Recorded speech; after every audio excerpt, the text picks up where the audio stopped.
भगवान श्री कृष्ण जब माता देवकी और पिता वसुदेव को कंस के चंगुल से छुड़ाने गए, तब उनकी उम्र 14 वर्ष थी। उनकी माता ने उनसे पूछा कि बेटा तुम तो भगवान हो, तो तुम हमें पहले ही कंस के चंगुल से छुड़ा सकते थे, इतनी देर क्यों कर दी? तो कृष्ण जी ने कहा, माता क्या पिछले जन्म में आपने मुझे 14 वर्ष का वनवास नहीं दिया था? माता हैरान रह गई, बोली ये क्या कह रहे हैं आप?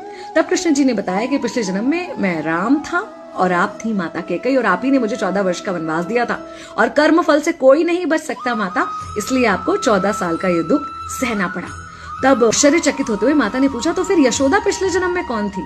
कृष्ण जी ने बताया, वो थी माता कौशल्या, जो 14 साल तक अपने पुत्र से अलग रही थी। उन्होंने उस दुख को सहा था, इसलिए इस जन्म में 14 साल मैं उनके पास रहा और मेरे साथ रहने का, माता और पुत्र के प्रेम का सुख उन्हें मिला।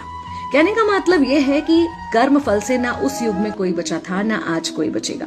खुद भगवान भी कर्म फल से नहीं बच सकते, इसलिए अपने हर एक कर्म को बहुत सोच समझ कर कीजिए, क्योंकि जिसके भी खिलाफ आप कुछ गलत कर रहे हैं उससे आपकी शत्रुता कुछ समय या शायद एक जन्म की है, लेकिन उसके साथ कुछ गलत करके आप अपने कई जन्म बिगाड़ सकते हैं।